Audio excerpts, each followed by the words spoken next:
اور یہ 500 گنا زیادہ بڑھا دینا تو یہ عوام کے ساتھ زیادتی ہے. میں تو اس کے ساتھ نہیں کھڑا ہو سکتا.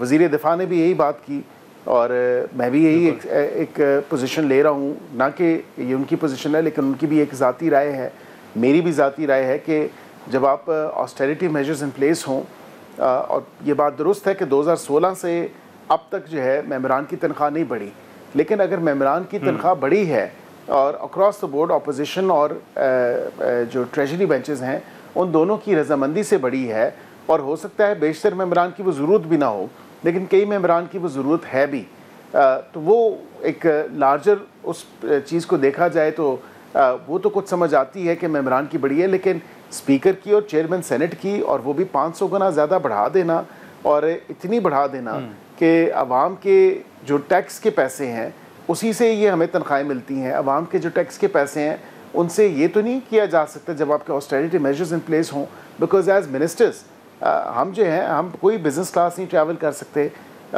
ہمیں بالکل جو کوئی 5 اسٹار ہوٹلز کی الاؤنس نہیں ہے, اور یہ 2023 سے آسٹیریٹی میجرز ان پلیس ہیں. سو لیٹ می ریٹریٹ دس کہ وزیر اعظم صاحب نے اس وقت بھی جب وزیر اعظم تھے پی ایم شہباز شریف صاحب, تو انہوں نے وہ آسٹیریٹی میجرز ان پلیس کیا, اور ابھی بھی جب کابینہ کی میٹنگ ہوئی تو اگین ہم نے یہ ریٹریٹ کیا پوری کابینہ نے کہ آسٹیریٹی میجرز ان پلیس ہوں گے. تو جب آپ کے آسٹیریٹی میجرز ان پلیس ہیں اور وہ فالو ہو رہے ہیں اور وہ آپ آگے ان کو لے کے جا رہی ہیں, تو پھر ظاہری بات ہے کہ اتنی تنخواہیں بڑھا دینا وہ تو اس کی کوئی منطق سمجھ نہیں آتی. تو وزیر اعظم صاحب نے نوٹس اس پہ لے لیا ہے, اور وزیر اعظم صاحب نے ظاہری بات ہے کہ لیگلی اسپیکنگ تو شاید وہ اس پہ نہ کر سکیں, لیکن آئی ایم شیور کہ ان کے he has that strength and will, اور وہ بالکل اس کو ضرور ایک کورس کریکشن کروائیں گے. اور میں سمجھتا ہوں کہ جو ممبرانس کی ہیں وہاں تک ہی رہنی چاہیے بات, کیونکہ وہ بھی پہلے ممبر ہے, چیئرمین اور اسپیکر بعد میں ہیں. ہاں بالکل ایسا ہی ہے. لیکن ابھی بیرسٹر صاحب آپ کے علم میں ہوگا کہ ہائی کورٹ کے مسائل کے حوالے سے اپوزیشن بھی ذکر کرتی ہے. حال ہی میں آپ کو یاد ہوگا کہ پی ٹی آئی کے رہنماؤں نے چیف جسٹس سے ملاقات بھی کی تھی, لیکن ایسی صورتحال میں ہائی کورٹ بار ایسوسی ایشن کے صدر کا بیان اگر آپ کی نظر سے گزرا ہو تو وہ 27ویں آئینی ترمیم کا ذکر بھی کر رہے تھے, جو سوشل میڈیا پر بھی بڑی گفتگو جو ہے وہ زیر بحث رہی. کیا حکومت 27ویں آئینی ترمیم لانے کا ارادہ رکھتی ہے اس وقت؟ دیکھیں ابھی تو ہم 26ویں آئینی ترمیم سے ہی باہر نہیں نکلے گرمانی صاحب, وہ بھی چیلنج ہوئی ہے کانسٹیٹیوشنل بینچ کے سامنے, اور جب تک اس کا کوئی فیٹ ڈیسائیڈ نہیں ہوتا تو 27ویں دیکھ, ایک تو پہلی بات میں بڑے واضح طور پہ کر دوں کہ یہ پارلیمان کا استحقاق ہے.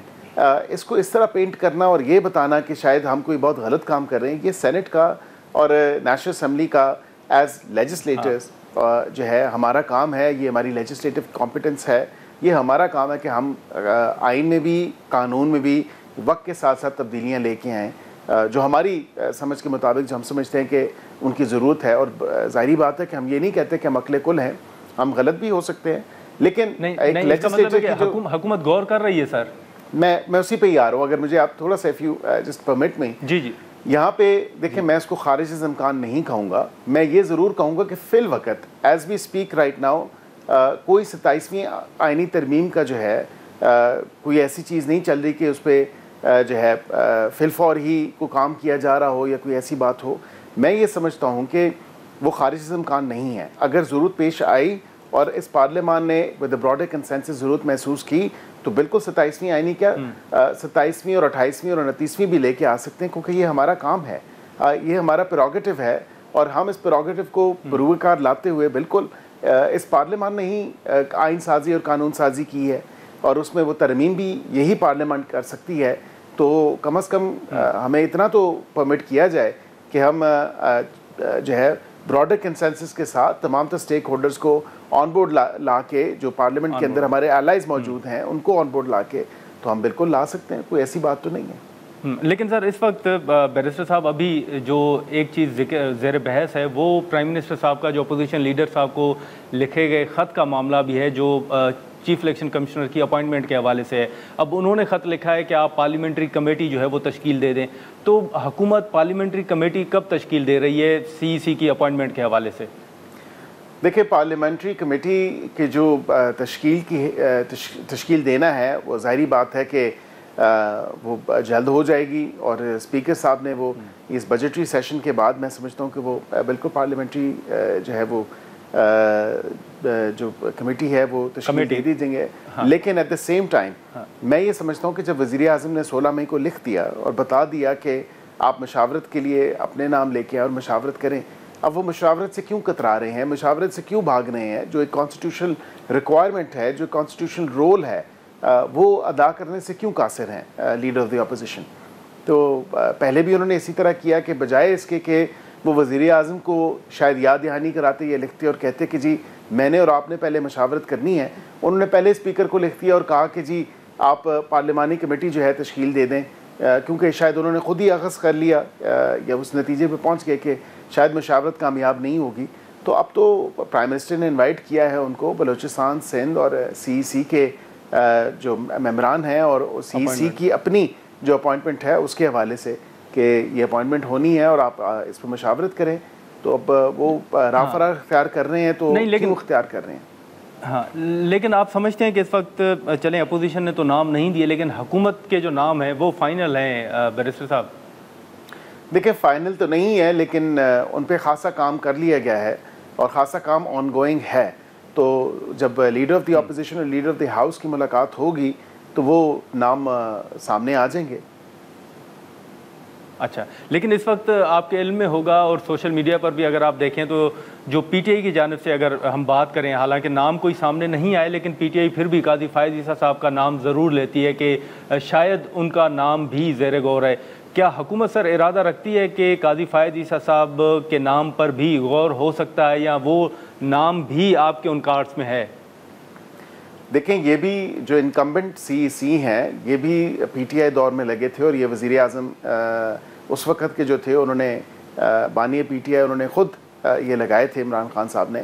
اور اب اگر یہ کہتے ہیں کہ قاضی فائز عیسیٰ صاحب کو ہونا چاہیے تو میں سمجھتا ہوں اگر اتنی ان کی انسسٹنس ہے تو بالکل وہ وزیر اعظم کو ریلے کر دیں through leader of the opposition اور اس پہ غور کیا جا سکتا ہے. لیکن میں یہ نہیں سمجھتا کہ کوئی ایسا معاملہ ہے. اب جو بھی نام ہیں وہ ایک کرائٹیریا لیڈ ڈاؤن ہے 213 میں 215 میں، تو وہ ظاہری بات ہے کہ اسی کرائٹیریا پہ جو پورا اترے گا، جو شارٹ لسٹ ہوگا اس حوالے سے جو تو اس کی ڈیو کنسیڈریشن اس کو ہی دی جائے گی. اور پھر اس کے بعد جو یہ پورا پروسیس ہے پارلیمنٹری کمیٹی کی کانفرمیشن کا، اور اگر کیونکہ وزیر اعظم کی لیڈر دی ہاؤس اور اپوزیشن کی نہیں ہوتی مشاورت کامیاب تو پھر یہ نام پارلیمانی کمیٹی کے پاس جائیں گے اور وہ پھر وہاں سے فیصلہ ہوگا.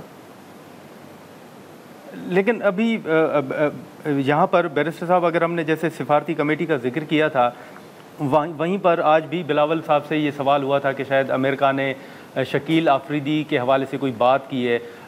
ڈونلڈ ٹرمپ صاحب کے جو ٹویٹس آ رہے ہیں جو پاکستان کے ساتھ بات چیت کے حوالے سے جو پیش رفت ہے، کیا کسی مرحلے پر امریکہ نے کوئی ایسی بات رکھی ہے شکیل آفریدی کے حوالے سے یا دیگر ایشوز کے حوالے سے کوئی بات چیت چل رہی ہے؟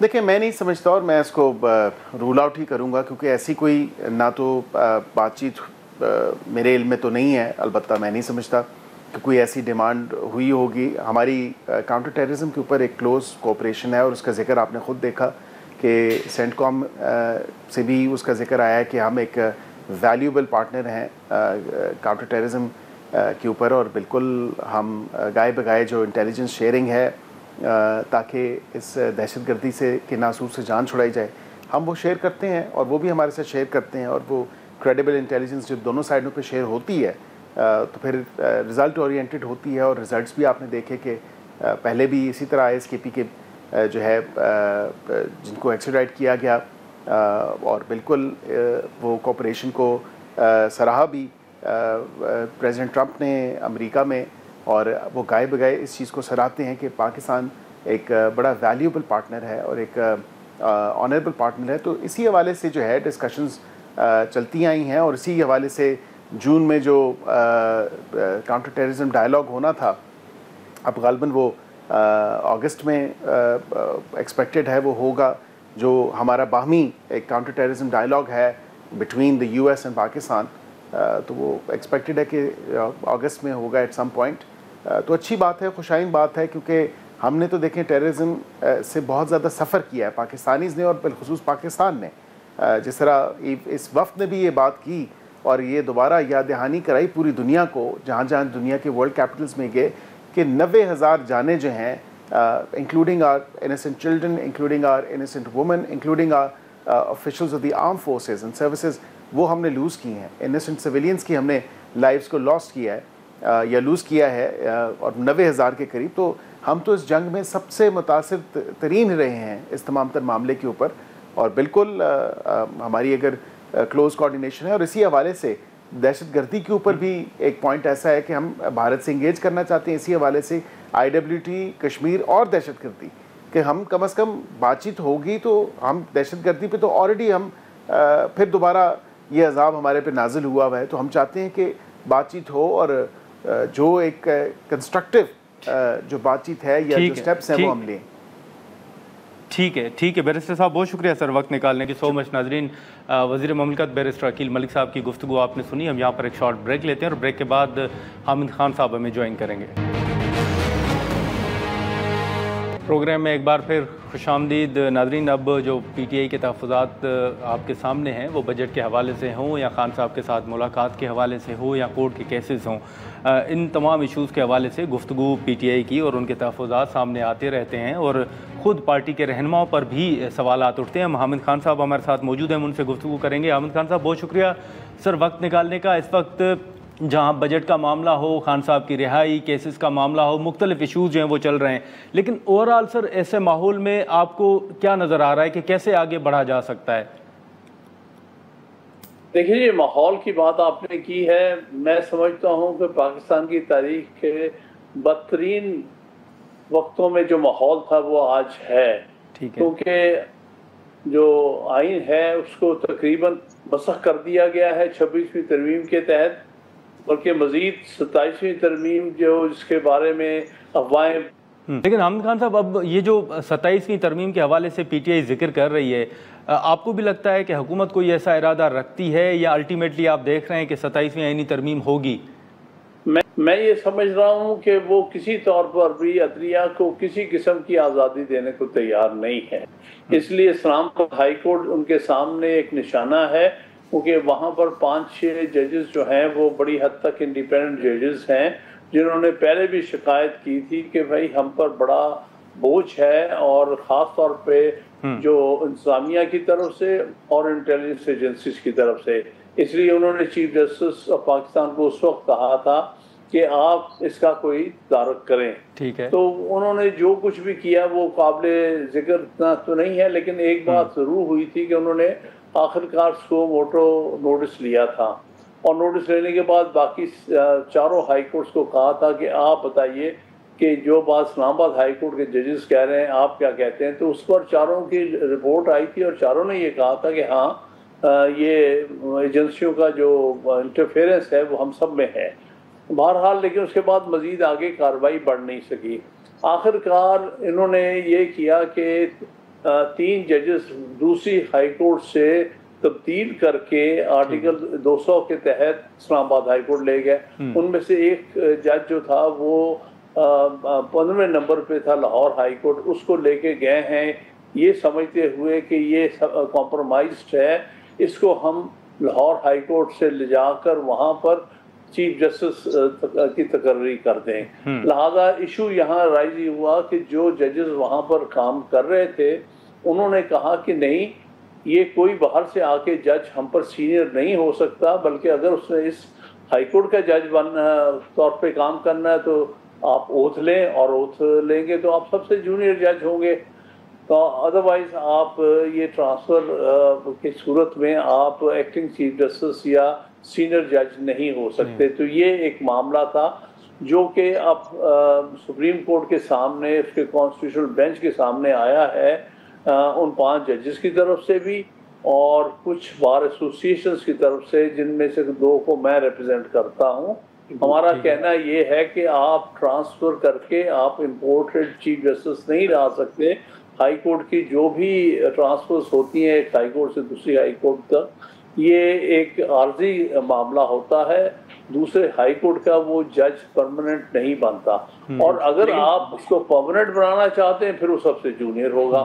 اس کو اوتھ لینی پڑے گی۔ لیکن خان صاحب ابھی ہم بیرسٹر گور صاحب کی گفتگو بھی سن رہے تھے، یقیناً آپ کی نظر سے بھی گزری ہوگی، اور خان صاحب کے ریلیف کے حوالے سے جو باتیں ہو رہی ہیں، تو اب بیرسٹر گور صاحب کا یہ بیان ہے کہ شاید اگلی عید تک خان صاحب جو ہیں وہ باہر آ جائیں گے، آپ بھی اتنی ہی تاخیر دیکھ رہے ہیں؟ دیکھیے ہمیں کوئی ریلیف خان صاحب کو ملتا نظر نہیں آ رہا، اچھا، نہ ہی موجودہ جو حکومت ہے، جو بھی ہائیبریڈ حکومت ہے، اس کی نیت ہے ان کو کسی طور پر بھی کوئی ریلیف دینے کی، یا عدالتوں کو کم از کم اتنی انڈیپینڈنس ہو کہ وہ ان کے کیسز پر آزادانہ فیصلہ کر سکیں، کیونکہ پہلے جو معاملات تھے 26ویں ترمیم سے پہلے تو تقریباً ہر کیس میں ان کو ریلیف مل گیا تھا، پھر انہوں نے وہی کیسز کو پھر سے ان کے خلاف رجسٹر کر کے ان کو جیل میں رکھا ہوا ہے۔ اصل میں ان کے خلاف کیس تو کوئی نہیں ہے، سوائے یہ جعلی کیسز کو بنا رہے ہیں، 199 ملین پاؤنڈ کا کوئی اور اس قسم کے جھوٹے کیسز بنا کے انہوں نے خان صاحب کو جیل میں رکھنا ہے، اصل مقصد ان کا یہ نظر آتا ہے۔ لیکن خان صاحب پھر اگر آپ کو ریلیف نظر نہیں آ رہا تو آپ کی نظر میں پھر آگے کیسے بڑھا جائے؟ کیا ہونا چاہیے؟ حکومت کے ساتھ بات چیت ہونی چاہیے، مذاکرات ہونے چاہیے، پھر وہ حکومت کے ساتھ ہوں یا اسٹیبلشمنٹ کے ساتھ ہوں؟ دیکھیے حل جو ہے وہ تو عدالتی نظام کے ذریعے ہی ہونا چاہیے اگر آپ آئین کے دائرے میں رہنا چاہتے ہیں۔ ٹھیک ہے، جہاں تک مذاکرات کا تعلق ہے، اس کا مسئلہ یہ ہے کہ جو موجودہ حکومت ہے، جو اپنے آپ کو حکومت کہتی ہے، ہم سمجھتے ہیں کہ وہ حکومت نہیں ہے، ناجائز حکومت ہے، لیجٹیمیٹ ہے، کیونکہ وہ تو الیکشن ہارے ہوئے تھے، میجورٹی تو پنجاب میں اور نیشنل اسمبلی میں پی ٹی آئی نے جیتی تھی 8 فروری کو، لیکن انہوں نے ان کو رزلٹس اگلے دن تبدیل کر کے ایک جعلی سی حکومت بنا کے ایک جعلی پرائم منسٹر کو بٹھا دیا۔ اب کس سے ہم نیگوشیٹ کریں جو کہ خود جو ہے جائز پوزیشن پہ نہیں بیٹھا ہوا، اور اس کے ساتھ جتنے وزیر ہیں وہ بھی الیکشن ہارے ہوئے ہیں، لیکن ان کو ان کی گنتی بدل کے فارم 47 کے وزیر بنا دیا گیا۔ جہاں تک اسٹیبلشمنٹ کا تعلق ہے تو عجیب سی صورتحال میں ہم پھنسے ہوئے ہیں، کیونکہ آئین کی جو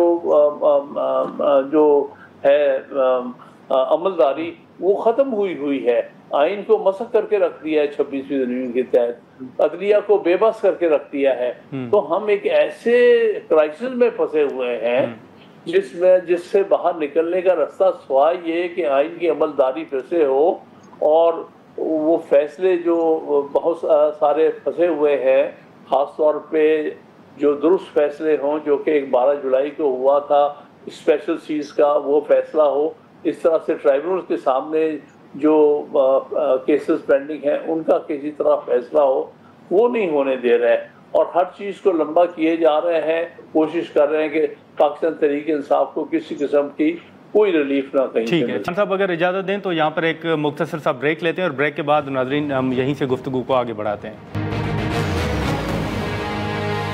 پروگرام میں ایک بار پھر خوش آمدید ناظرین، حامد خان صاحب ہمارے ساتھ موجود ہیں، ہم گفتگو کو آگے بڑھاتے ہیں۔ حامد خان صاحب، سر یہ جو حال ہی میں آپ کے علم میں ہوگا کہ پرائم منسٹر صاحب نے اپوزیشن لیڈر صاحب کو خط لکھا تھا چیف الیکشن کمشنر کی اپوائنٹمنٹ کے حوالے سے، لیکن اپوزیشن لیڈر نے اسپیکر قومی اسمبلی کو خط لکھا اور کہا کہ آپ پارلیمنٹری کمیٹی تشکیل دیں۔ آپ نہیں سمجھتے کہ پرائم منسٹر صاحب کے ساتھ بیٹھنا چاہیے تھا، یا آپ سمجھتے ہیں کہ یہ فیصلہ کمیٹی میں ہی ہونا ہے؟ دیکھیے بہتر تو یہ ہوتا کہ لیڈر اپوزیشن کے ساتھ بیٹھ کے کسی چیز پر ایگری کر جاتے، لیکن ان کا نیت نہیں لگتی، ٹھیک ہے، اور اسی چیف الیکشن کمشنر اور الیکشن کمیشن کے ممبران کو یہ تسلسل میں رکھنا چاہتے ہیں، کیونکہ اتنا بے ایمان اور پارٹیزن الیکشن کمیشن پہلے کبھی نہیں دیکھا گیا۔ پہلے بھی ہوتے رہے کون سے فیئر الیکشن کراتے تھے، لیکن اب تو سرین ہر چیز وہ بدل دیتے ہیں، اوور نائٹ جیتے ہوئے کو ہرا دیتے ہیں، اور دھاندلی کرنے میں یہ سارے ماہر ہو چکے ہیں، اور ان کو چاہیے اسی قسم کا الیکشن کمیشن، اور اس کو طول دیتے جا رہے ہیں۔ 26ویں ترمیم کے تحت انہوں نے اجازت دے دی ہے کہ ٹرم ختم ہونے کے بعد 5 سال کی ٹرم ختم ہونے کے باوجود بھی جو چیئرمین اور ممبر الیکشن کمیشن ہیں وہ جب تک کہ ان کی جگہ کوئی اور آ نہ جائے، اس کی اپوائنٹمنٹ نہ ہو جائے، تب تک وہ کنٹینیو کر سکتے ہیں۔ لیکن حامد خان صاحب، ابھی حکومت کی طرف سے چیف الیکشن کمشنر کے حوالے سے کوئی نام سامنے نہیں آئے، لیکن پی ٹی آئی پھر بھی قاضی فائز عیسیٰ صاحب کا نام لے رہی ہے، تو کیا آپ کو تحفظات ہیں کہ قاضی فائز عیسیٰ صاحب کا نام آ سکتا ہے؟ دیکھیے جتنا زیادہ انہوں نے ظلم زیادتی کی ہے اور آئین کی بربادی کی ہے اپنے 1 سال کے دور میں، تو این ممکن ہے کہ ہائیبرڈ حکومت جو ہے ان کو ہی لگا دے کہ بھئی مزید اسی طرح سے پی ٹی آئی کے خلاف زیادتیاں اور جبر جاری رکھو اور ان کو ہر کیس سے محروم کرو، جس طرح انہوں نے فیصلہ کر کے الیکشن سمبل چھینا تھا پی ٹی آئی سے. وہ تو پی ٹی آئی کے دشمن ہیں، تو اس کو اگر چیف الیکشن کمشنر لگایا جاتا تو اس کا مطلب ہے کہ پی ٹی آئی کا الیکشن میں کسی قسم کا کوئی جو ہے جو کامیابی کا کوئی رستہ نہیں رہ جاتا.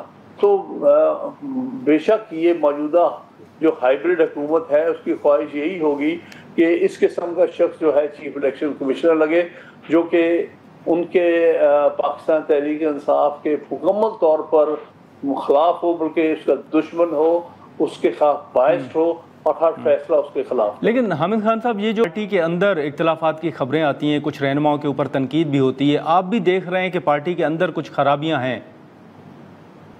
دیکھیے خرابی پارٹی کے اندر نہیں ہے، مسئلہ یہ ہے کہ اس وقت جو انٹیلیجنس ایجنسیز کا جو رول ہے اور جس طرح سے وہ خان صاحب کو ایکسیس نہیں دے رہے. دیکھیں نا، میں 6 دفعہ کورٹ آرڈر بھی بیچ میں لے کے گیا ہوں، ہائی کورٹ کا بھی اور وہاں ٹرائل کورٹ کا بھی، کہ مجھے ملاقات کرنے دی جائے. 6 دفعہ مجھے کئی گھنٹے بٹھائے رکھا. اس ملاقات کے آرڈر لینے کے باوجود جیل اتھارٹیز نے میری ملاقات نہیں کرائی. اسی طرح قاضی انور ہے، پشاور سے آئے، اس طرح سے اور ہمارے کچھ لوگ ہیں جن کو ملاقات نہیں کرنے دے رہے. وہ ملاقات صرف ان کو کرنے دے رہا ہوں جو کہ ان ایجنسیوں کے ساتھ کنیکٹڈ لوگ ہیں، جو کہ کمپرومائز لوگ ہیں. وہاں وہ جا کے ان سے ملاقات کسی وقت بھی کر سکتے ہیں، آسانی سے ملاقات کرتے ہیں، ہمیں نہیں ملنے دیا جا رہا. اس لیے عمران خان صاحب کو پوری طرح سے لا علم رکھنے کی کوشش ہو رہی ہے ایکچولی.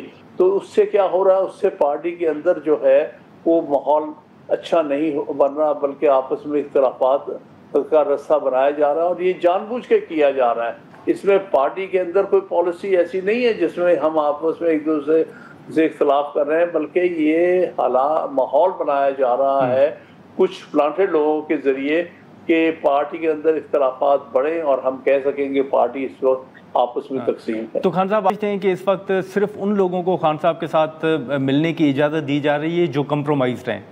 جی بالکل صحیح ہے، بیشتر وہی ہیں. نہیں، پھر آپ کیا سمجھتے ہیں کہ پھر پارٹی کو اس پر کوئی نوٹس لینا چاہیے، کوئی اقدامات اٹھانے چاہیے؟ دیکھیے بے بسی ہے، بلکہ ایک دفعہ یہ ہوا ہے کہ ہمارے جو سیکرٹری جنرل ہے ان کو اجازت مل گئی، 6 لوگوں کو جو تھی ہائی کورٹ سے اجازت ملی تھی کہ ان کو ملنے دیا جائے. اس میں میں بھی تھا اور اس میں ایک عزیر بھنڈاری صاحب تھے، دونوں وکیل. تو جب انہوں نے کہا ہم دونوں کے نام کاٹ کے یہ 4 باقی جا سکتے ہیں، جن میں نیاز اللہ نیازی صاحب تھے اور سلمان راجہ صاحب تھے. جب وہ اندر گئے تو انہوں نے کچھ لوگوں کو پہلے بیٹھے دیکھا اور اس پر پروٹیسٹ کیا انہوں نے کہ دیکھیں ان کو تو کوئی اجازت نہیں، ان کو آپ ان کو ملنے دے رہے ہیں، اور جو ہائی کورٹ سے آرڈر لے کے آئے ان کو ملنے نہیں دے رہے. پروٹیسٹ ضرور کیا تھا سلمان راجہ نے اس بات پر، لیکن اس کا عمل درآمد تو ہوا نہیں. تو وہ تو مطلب ہے کہ ہماری جو موجودہ چاہے چیئرمین ہے اور چاہے سیکرٹری جنرل ہے ان کی تو کوئی سنتا نہیں ہے. اچھا ٹھیک ہے خان صاحب، بہت شکریہ سر وقت نکالنے کا. ناظرین، حامد خان صاحب کی گفتگو آپ نے سنی. ہم یہاں پر ایک شارٹ بریک لیں گے اور بریک کے بعد جو پاکستان پیپلز پارٹی کے بجٹ کے حوالے سے تحفظات ہیں اس حوالے سے نوید قمر صاحب ہمیں جوائن کریں گے. پروگرام میں ایک بار پھر خوش آمدید. ناظرین، جیسے ہم نے شروع میں پاکستان پیپلز پارٹی کے تحفظات کا ذکر کیا تھا، انہی ایشوز پر ہم گفتگو کریں گے. پاکستان پیپلز پارٹی کے سینئر رہنما اور قومی اسمبلی کی فائنانس کمیٹی کے چیئرمین نوید قمر صاحب ہمارے ساتھ موجود ہیں. سر بہت شکریہ نوید قمر صاحب وقت نکالنے کا. سر، اس وقت جو بجٹ پیش ہوا ہے اس حوالے سے اپوزیشن کے تحفظات تو ہیں، لیکن ہم پیپلز پارٹی کے تحفظات بھی دیکھ رہے ہیں. تو آپ سمجھتے ہیں کہ جو بجٹ پیش ہوا تھا پیپلز پارٹی کچھ اور ایکسپیکٹ کر رہی تھی اور جو بجٹ آیا ہے وہ آپ کی توقعات کے برعکس ہے؟ دیکھیں، پہلی چیز تو یہ کہ ہماری جو ہے مسلسل ایک کنسلٹیشن رہی ہے حکومت کے ساتھ جی، اور جو پالیسی ڈائریکشنز تھے اس سلسلے میں ہم ان سے وقتاً فوقتاً ان کو آگاہ بھی کرتے رہے ہیں. کچھ چیزیں تو انہوں نے ہمارے ساتھ شیئر کی تھی جو کہ بجٹ کی پریزنٹیشن سے پہلے، اور ہم ایکسپیکٹ کر رہے تھے کہ اسی کے دائرے میں چیزیں رہیں گی جی، لیکن کچھ ایسی چیزیں بھی جب بجٹ والے دن آئیں جو کہ نہ ہمارے ساتھ ڈسکس کی گئی نہ ہی ہمارے پالیسی کے مطابق. مثلاً اگر ہم سولر بجلی کی بات کرتے ہیں اور 18% پینلز پہ انہوں نے لگایا ہے ٹیکس، تو پیپلز پارٹی تو کسی صورت میں بھی اس چیز کو قبول نہیں کرے گی، کیونکہ ہم چاہ رہے ہیں کہ پاکستان جو ہے وہ کلین گرین انرجی کی طرف جائے، بجائے اس کے کہ ہم پرانے جو جس کو ڈرٹی انرجی یا جو فرنس آئل بیس یا LNG بیس پاور پلانٹس ہیں جو آلودگی بھی پیدا کرتے ہیں، مہنگے بھی ہیں، ان سب کی طرف جائیں. اب یہ تو سمجھ میں نہیں آتا کہ ایک سیکٹر کو بچانے کے چکر میں پوری کی پوری اکانومی کو آپ خراب کریں.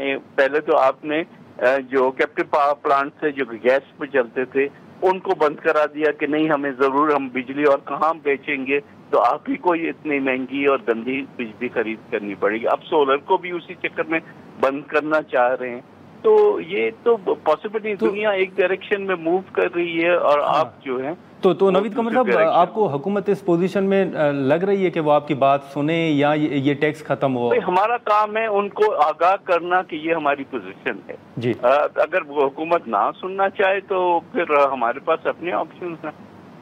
اچھا، لیکن ابھی آج نوید قمر صاحب آپ نے کمیٹی بھی چیئر کی ہے، اس میں بھی ہم نے دیکھا کہ کچھ چیزیں سامنے آئی ہیں.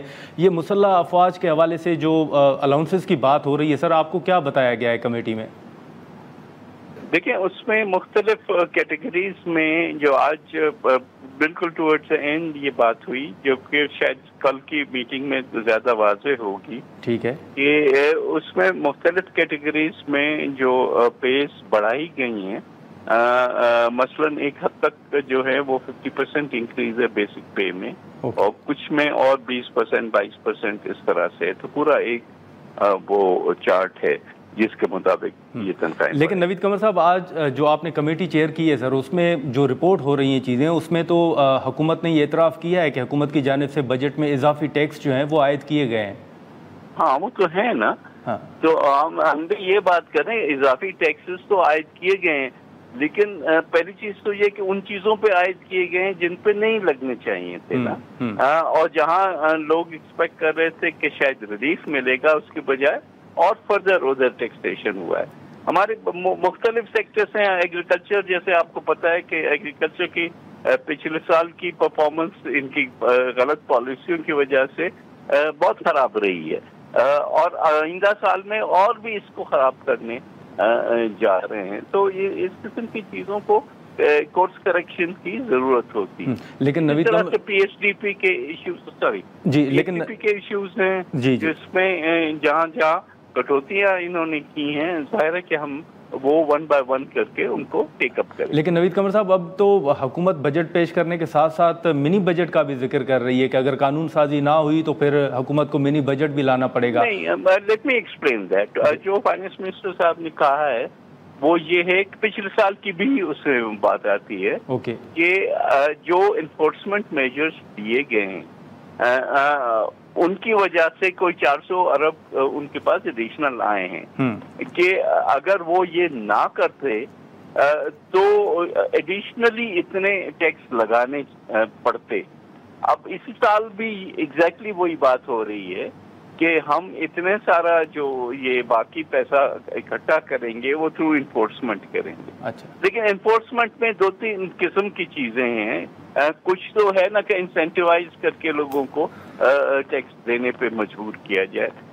دوسرا ہے کہ کوئرسو میجرز کے تھرو بھی لوگوں کو کیا جائے. تو جہاں جہاں پالیسی کانٹرڈکشنز ہیں وہاں یہ کتنا بھی کچھ کر لیں ان کو وہ ٹیکسیشن واپس نہیں آئے گا. So it has to be rational. لیکن اب یہ ڈیٹیل جو ہے وہ تو ظاہر ہے کمیٹی بیٹھی ہوئی ہے, کمیٹی ایک ایک شیٹ کو دیکھ رہی ہے اور پھر اس سٹیج پہ فیصلہ ہوگا کہ کیا کرنا ہے کیا نہیں. ہاں, لیکن نوید قمر صاحب, یہ جو چیئرمین سینیٹ اور اسپیکر قومی اسمبلی کی تنخواہ میں اضافہ ہے سر, اس پہ تو خود جو وفاقی وزراء ہیں سر وہ اس کی حمایت نہیں کر رہے. آپ سمجھتے ہیں کہ ان کی مرضی ہے, جو بھی کرتے رہے, اب اس کو میں کیا کر سکتا ہوں سر؟ بطور فائنانس کمیٹی کے چیئرمین آپ سمجھتے ہیں سر یہ درست فیصلہ ہے؟ میں as a former finance minister میں ان جو ہے چیزوں میں نہیں الجھنا چاہتا, کیونکہ جہاں اربوں کی بات کر رہے ہیں اور خربوں کی بات کر رہے ہیں, وہاں 4 لوگوں کی تنخواہوں پہ اتنا بڑا ایشو ہے کہ مین ایشوز جو ہے اس سے آپ ڈسٹریکٹ کر رہے ہیں, اس سے